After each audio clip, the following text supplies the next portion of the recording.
So, do journalists say what they mean? Do they mean what they say? Do they even recognize the hidden meaning in what they are saying? I think Richard alluded to some of this in the work that Janet Coates is doing at the University of Florida with her institute and their students and colleagues, to really look at what's happening in our language. What are we really saying? What is the maybe hidden language of journalism? And she's going to share all that with us now.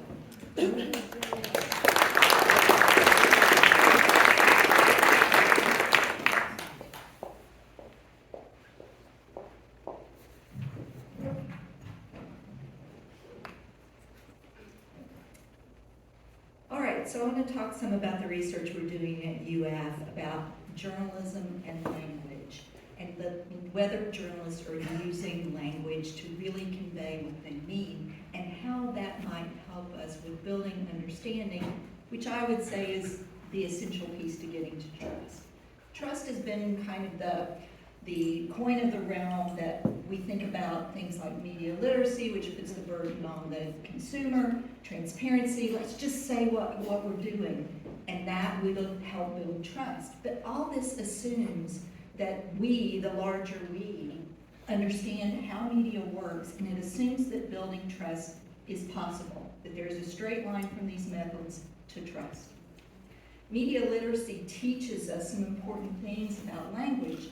Word choice is key to information trust. That persuasive language can shift perceptions. That disinformation speaks to powerful emotions like anger and fear. Research shows that trust is encoded into the language we use, that the very words we choose can either convey trust and build trust or diminish it. We speak different languages when we don't break that code. And we can't understand each other if we're speaking different languages.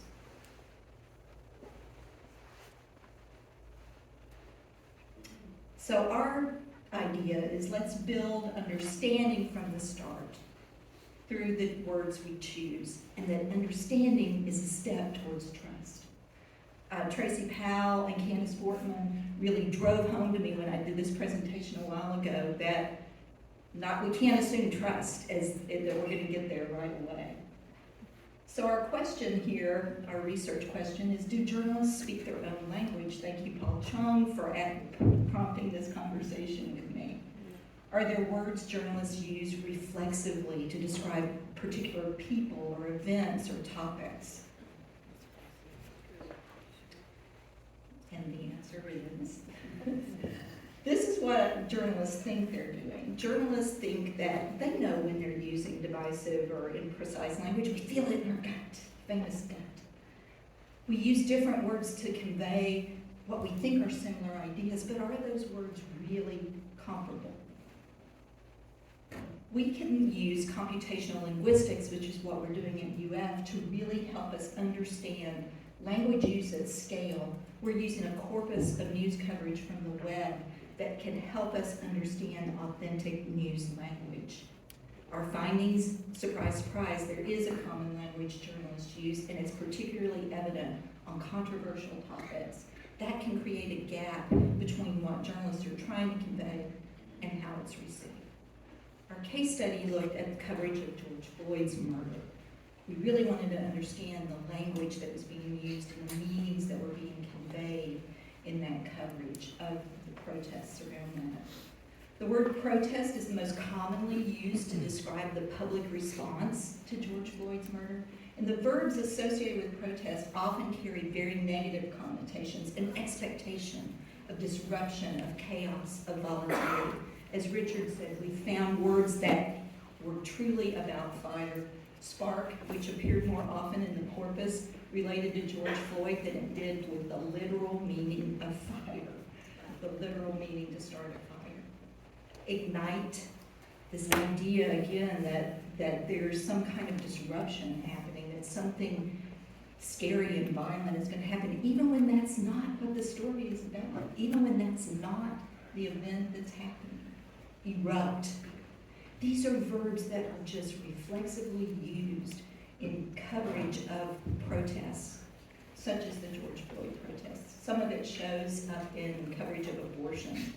as well. So what are we doing about this? We're building a tool that we're calling Authentically that will help us use this method to identify words in news coverage as reporters are writing them, to identify connotations and help journalists determine whether they're making smart news choices. In this dashboard, you really get a visual sense of what the words are around protest, and eventually you'd be able to get an and or with a suggestion about other words you might choose. So where are we? What's next? Beta in October 2023. My team told me this morning the beta is working. Yay! We're going to start testing with newsrooms now that we have something. We want to do research so we understand what we're learning and how to do this better. And then we're immediately ready to start using this for training and teaching for journalists and for journalism students. So